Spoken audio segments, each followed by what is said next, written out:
Hey barbecue family! Thank you guys for tuning in to another episode on our channel. I'm Maddie and this is Kiki and we are Canada's favorite female grill masters. Today we're going to share our top 10 barbecue mistakes to avoid. We want to help you become the best griller you can be, and trust us, over the years we have taught many barbecue classes and have witnessed a lot of these mistakes happening. Plus, we've even found ourselves messing these up a time or two. It happens. But everyone can use a little refresher and reminder every now and then. Every time you fire up the grill is an opportunity to learn, and we fire ours up every single day, so we have learned a lot over the years and we want to pass this info along to you. Buckle up and hold on, barbecue family. This is going to be a fun and informative ride. Let's do go. this! Mistake number 1, not doing enough research on a new recipe you've decided to take on. It is so exciting when you decide to take on a new barbecue recipe to try out, but before you even get started, you should read the recipe completely through and come up with a game plan before you fire up the grill. This sounds like common sense, but we have seen it happen so many times. Nothing's worse than getting all of your ingredients together, skimming through the recipe, and then discovering that you need to marinate something overnight. Certain steps cannot be rushed, and marinating is definitely one of them. Mistake number 2, not counting back to make sure long cooks are done on time. Everyone who barbecues knows that cooking for friends and family is the #1 reason why we all love to barbecue so much. Having loved ones over and sharing our tasty creations with them is what it's all about. But a fun backyard barbecue can quickly turn into a sweaty, anxiety-filled experience if you don't plan properly. No one enjoys the feeling of having hungry guests looking at you and their watches with rumbling tummies. So make sure you plan back properly from the time you want to serve your dinner. For example, if you plan on serving ribs at 6 p.m. at your next family barbecue, you know you'll have to get them onto the grill at around 12 if you plan on cooking them using the 3-2-1 method, which involves smoking the ribs for 6 hours around 250 degrees.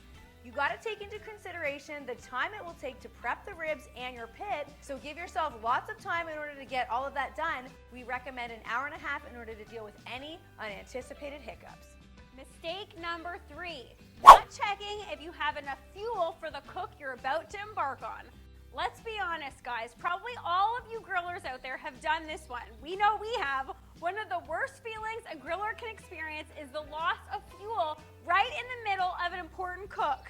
We were once at a barbecue food festival grilling up over 1,000 sausages and wings over 2 days, and we ran out of fuel.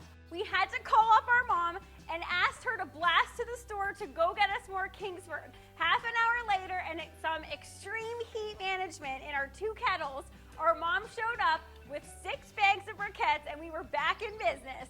But it was an absolutely terrifying moment, one that has forever taught us to make sure you have enough fuel before firing up your grill, no matter if you're cooking at a big festival or just for your family.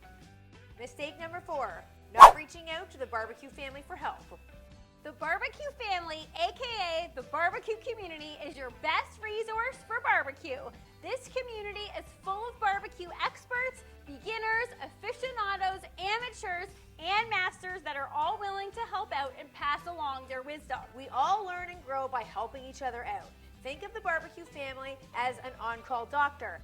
If you reach out to a barbecue family member, 9 times out of 10, they will get back to you within a half hour, especially if it's a barbecue emergency. We have gotten so many panicked messages from people with urgent questions like, what do I do? My pork butt is in the stall. Or, do I add a water pan or not? And even, I'm having 38 people over for dinner tonight. Can you ladies help me come up with a barbecue menu? We've heard it all, and we are always willing to help, and so are most of the people in the barbecue family. Mistake number 5, placing food on dirty grill grates.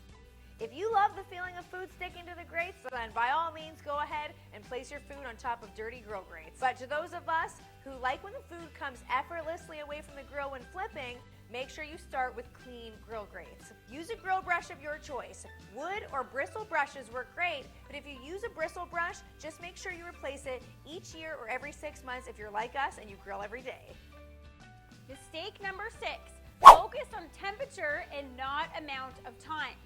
We can't tell you guys how many people in our barbecue classes have asked, how long does it take to cook a steak to medium rare? That may seem like a simple question, but there are so many factors that are involved that make it almost impossible to just name an amount of time for this. Temperature of the grill, thickness of the steak, and whether or not the steak has been allowed to come up to room temperature before hitting the grill are all factors that affect how long it takes a medium rare steak to reach 135 degrees. When it comes to barbecue, you always got to focus on what your meat thermometer says. Know the done temperature that you're aiming for when it comes to whatever you're cooking and focus on how you will get there. You cannot rush barbecue, so always give yourself more time than you think. It's better to have time to rest your meat and yourself as opposed to trying to crank up your heat in order to finish the cooking process quicker. It just doesn't work. Mistake number 7, not waiting for thin blue smoke. This is one of the easiest mistakes to avoid. Do not place your food in your grill when that billowy white smoke is wafting around. That smoke may look cool, but it doesn't taste good at all. This white smoke means that your wood/charcoal is still in the igniting phase and will add off-putting, dirty flavors to your food if you place the food onto the smoker at this phase. Once the white smoke stops, that is your sign to get your food onto the smoker. White means stop, blue means go. Mistake number 8, failing to preheat your grill. We know that half the fun and enjoyment of grilling is getting to the best part, tasting the food. But you can't rush all the steps that happen before you get to that part. Preheating your grill for 10 to 12 minutes is a crucial step to making sure that your food won't stick to the grill, and it gives you time to regulate your desired cook temperature. Mistake number 9, oiling the grates instead of the food. One of the saddest sights we have ever seen is someone adding very expensive olive oil to a paper towel and then rubbing it along the grill grates. It's enough to bring a sad barbecue tear to our eye. Do not waste good olive oil, or any olive oil for that matter, by rubbing it onto your grate. This is a complete waste of time and oil. A properly preheated grill eliminates any fear of food sticking to the grill. Food also only sticks to the grill if you are moving it before it's ready to be moved. Once proper crusting and caramelization happens on meat, veg, or fish, you will be able to successfully flip it with zero stickage. Mistake number 10, do not lift the lid 1,000 times. If you're looking, you ain't cooking. Just like an oven, your grill should not be opened excessively during the cooking process. This is a new griller's biggest mistake because new grillers are unsure of the entire process and feel like they have to look at everything throughout the entire cook. But think about it. If you were cooking a pizza inside in your oven, you have to have the oven closed the entire time in order to properly cook that pizza.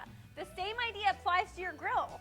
After you've gotten the food onto the grill, close that lid. They say if you're looking, you ain't cooking. In order to prevent your desire to open up the grill, get yourself a temperature probe that can stay inside the grill, probed into your food during the entire cook. That way, you can monitor the temperature of the food without having to lift the lid. We hope these tips are helpful in your barbecue journey.